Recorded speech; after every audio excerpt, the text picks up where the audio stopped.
at the top of the hour here on France 24.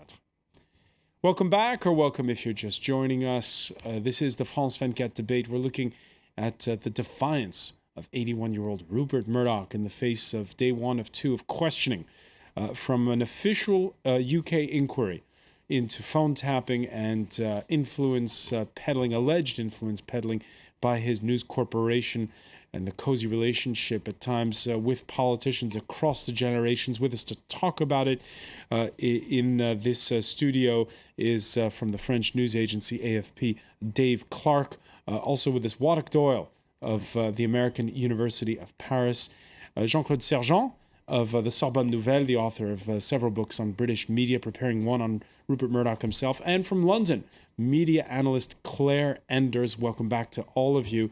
Before the break, Jean-Claude Sergent was alluding to the early days of Rupert Murdoch. 1981, front and center on people's minds this Wednesday, when the commission that was questioning him talked about his relationship with then Prime Minister Margaret Thatcher. 1981, the time of the purchase of the Times and Sunday Times by Murdoch, acquisitions that sparked radical changes and a bitter strike. Seeking to demonstrate to her that you were the right man to acquire these great papers because you had the qualities and charisma to take the papers forward, and equally importantly, you had the will to crush the unions. No, I didn't have the will to crush the unions. I might have had the desire, but that took several years. I might have had the desire, but that took several years. Jean-Claude Sergent. Yes, quite right, because he needed the trade union control laws passed by Mrs. Thatcher's government in order to be able to clamp down on the trade unions, particularly the closed shop system which operated in the print industry, which meant that you could not get a job in the print industry unless you were a member of the proper trade union. And this, of course, he wanted to do away with, which he managed by moving all the premises, or the Times premises, from the Times Gray's Inn Road to Wapping. That was back, I think, in 1985, and which led to near riots protected by the police. So he managed. He was not alone. I mean, with this particular fight. The Eddie Shah, the founder of another newspaper called Today, was also in the forefront of this fight. But he was the one who clearly, I mean, brought it to the very end with the support. The legal support of the laws, anti-trade unions law, which had been passed by Mrs. Thatcher's government. Otherwise, it would not have been possible. Dave Clark, for British journalists, is that still that big strike that took place in 1981, is that still very present in their memories? Well, when people wonder why some British journalists retain an affection for Rupert Murdoch, a lot of it goes back to those days when he created a profitable industry, and we've seen the newspapers all over the world in more recent years collapsing. Obviously, his own papers aren't doing as well as they used to either. But with the help of Margaret Thatcher, and it'd be hard to tell now who was more enthusiastic to break the unions between Thatcher and Murdoch. But they obviously worked hand in hand to break the print unions. They did keep British press going for another 20 years that way. We'll see what happens to the industry now with the various competition that they're getting from outside. But the important thing about the way the press works in Britain compared to, say, the works in France, and now the situation is ideal, but they both have their strengths and weaknesses. In Britain, we have a government which is often frightened of the press, and in France, we've got a press that's often frightened of the government. And just culturally, an Anglo-Saxon like myself, I prefer the former of these two non-ideal situations, where the government is held to account by an aggressive press, rather than a country where the press is effectively subsidised by the government. Can I also recall the fact that back in 1993, Rupert Murdoch nearly destroyed part of Fleet Street by a very aggressive price war, by which he meant, in fact, to get the demise of the Daily Telegraph, who was number one in the quality daily market. He could not manage that, but at the end of the day, he brought about the demise of Today and Today Sunday, which he bought over Giorgio for peanuts, and then which he, in fact, clearly suddenly cut in 1995. So he was the one, a very aggressive sort of tycoon who clearly, because he got the money to do that, he clearly, in fact, could put pay to a number of newspapers who were standing in his way. And also, you've got to understand what these price wars were like. They involved gambling.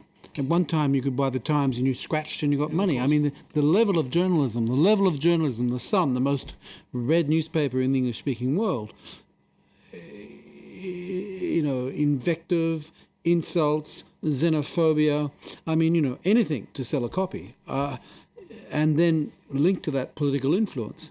And the Sun's influence has been very, very important. I mean, it was the Sun's move away from Labour to Cameron, which really disturbed them.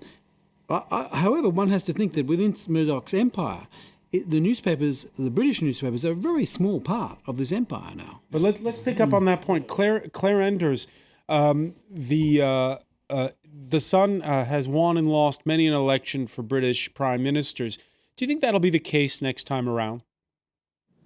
Well, I don't think that the Sun has won or lost any individual election, but certainly the support of Rupert Murdoch, because remember, it's not just the Sun, it's the other papers, the Times and the Sunday Times in particular, which are very well-respected publications. The support of Rupert Murdoch has been critical to a prime minister staying in office for the better part of a generation. That is absolutely true. We are in uncharted waters. We have never had a situation in which the prime minister was in the position that he is today, i.e. very early into office and abandoned within a year by Rupert Murdoch. So we have to hope that somehow the body politic in the UK, and I agree with Dave Clark that our aggressive system is actually a very healthy one, and we have to see whether there is a possibility of a new dialogue between politicians and the media. Certainly it will make quite a difference, in my opinion, that News Corporation in this country will be a relatively small size, despite being the biggest entity in the UK, compared to the size it might have been had it been successful in taking over Sky B. But I would say that the influence of the Murdochs has definitely significantly waned for now. But a week is a very long time in politics, and one can't forget that the Murdochs have been able to reassert themselves and that they remain very, very significant players across the political spectrum. No one has mentioned on your program the fact that Rupert Murdoch is in favor of the breakup of the United Kingdom, is actually advocating for Scotland to be independent. And therefore, Rupert Murdoch, who is not British, is taking a number of positions that actually reach to the heart of the UK as a nation, as a state, and I think has repercussions in Europe as a whole. I mean, you don't have any experience in France of a proprietor who is not French, and yet who takes positions that have long-running repercussions, long-term repercussions for the citizenry and for the politicians. I don't think it's easy to put yourselves in our position. I mean, one has felt somewhat aggressed by the Murdochs and actually terrified about what their game plan is, given that they are not co-adventurers. They are not with the citizens. They're not with us. You know, they're in another world. They're on planet Murdoch, which is a global planet. Let me ask you this, Waddick Doyle, as an American, because Rupert Murdoch owns the New York Post. He now owns the Wall Street Journal. He owns Fox. He's now a U.S. citizen, but he's Australian born. Do you feel the same way Claire Enders does? Well, I feel much stronger. Not I'm at actually all. not American. I'm Australian. I'm Australian. No, actually, you can hear from my accent that I was originally American, but I became British and gave up being American some time ago. No, there is no media organization in the U.S. that has more than 5% of the entire media market, despite the fact that the U.S. is full of titanically large organizations, Google, Apple, CBS, you name it. The U.S. media market, which is around $160 billion, you know, this is excluding Google and everything, is just too big. A nation of 310 million people, the states, each individual state has newspapers. So, there's no. But it's certainly not. There's no way that. It's not the case in his native Australia, Waddick Doyle. Well, I'm Australian. I'm not exactly, American. Exactly, where there's 70%. Hold on, let me put it to Waddick Doyle here. Yeah, I'm Australian, I'm not American. He owns 70% of newspapers in Australia. 70%. very much supported the sacking of the Prime Minister of Australia, Gough Whitlam, in 1975. That was probably his first big political intervention, which was sacked by the royal authority of the Queen. An extraordinary event, as some regarded as a coup d'etat. But let's be clear about British press. Let's not just compare British press and French press in this way.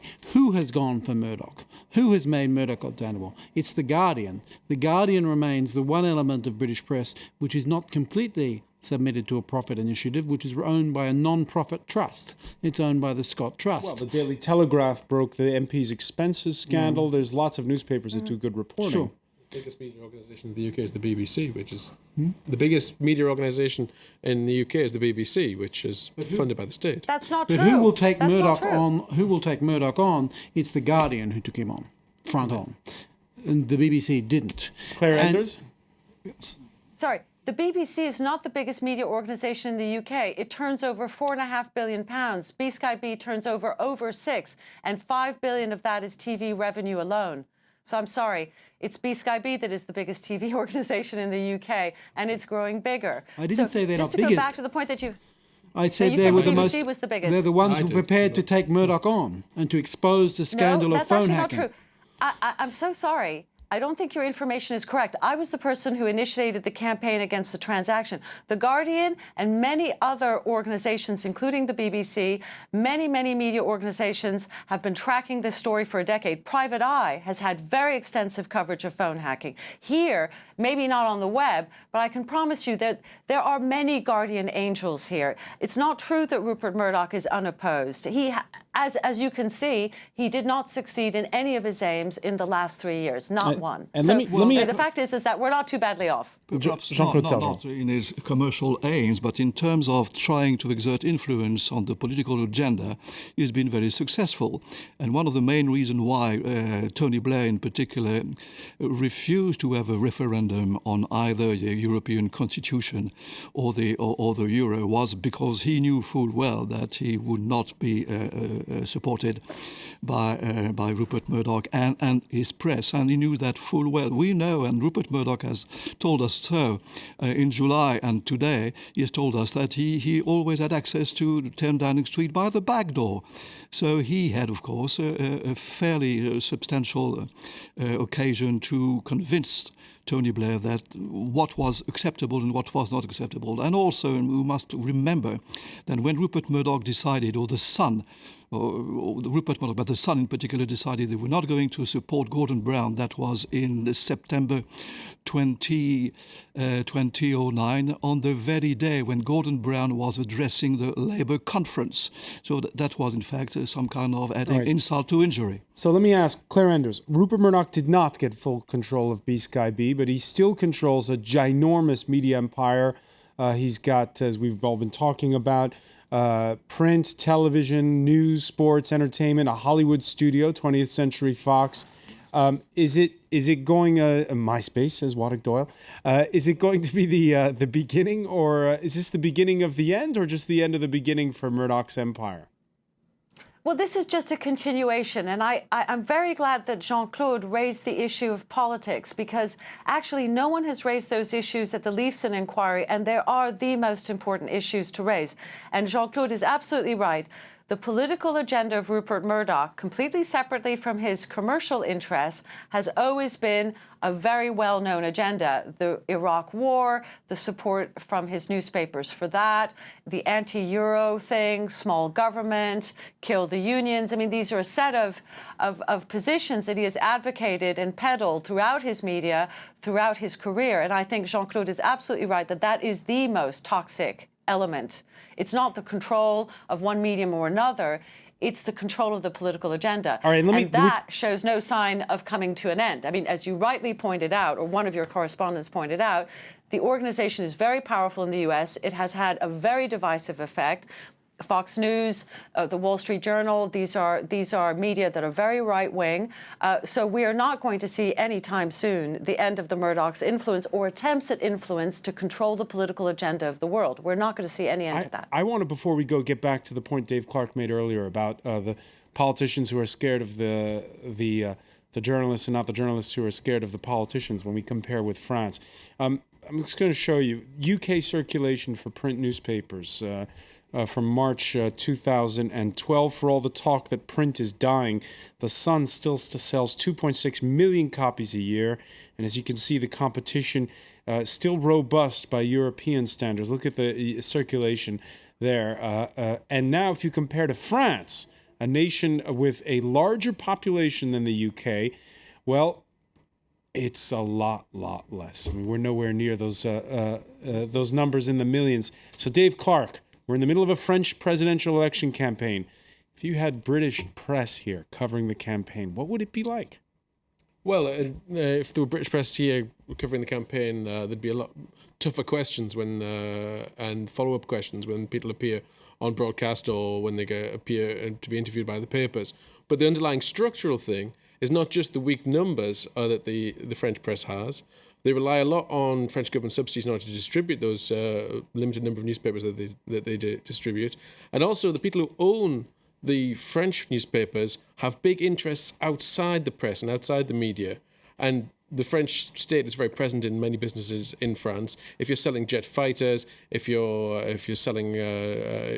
advertising agency, if you're a Russian oligarch who's just arrived by François, you also have interests in the French state which are not to do with media and are not quite as clear. Now, for all his many failings, and I'm not here to defend Rupert Murdoch's business is a media business, and he's not made any secret about his political agenda. It's down to the government's and the voters and the people who buy newspapers to regulate people against Rupert Murdoch, who has a duty to his shareholders and to his own pocket. Yeah. Final word to Jean-Claude Yes, Sergent. I'd like to add that 55% of the British population, British public, British voters get their news from television, and only 25% from the press. So, and even if we suggest that the press has a kind of marginal effect, which I quite agree, it's not because Rupert Murdoch decided in 2009 that he was going to support Cameron that Cameron won the election. He didn't get a majority. He needed the Liberal Democrats, in fact, to get into government. But the newspaper is declining as a source of political news. There's just no doubt about it. And movements are going towards social media, toward certainly, television news, but then the circulation by that.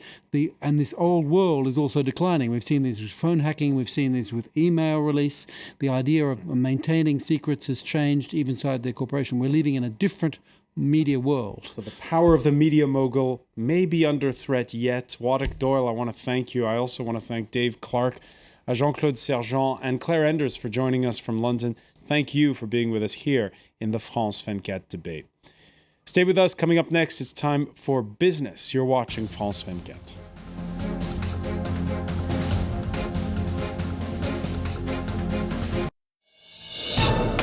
Every week, France 24 brings you all the latest news from the world of sailing and water sports. Follow the action from the major international sailing events. Catch up with the latest technological advances from the boat shows. Join us. Become part of the crew. Connect with the world of sea lovers and water sports enthusiasts. Follow the Call of the Sea with Whirlwinds, Saturday, 12:40 p.m. Paris time on France 24.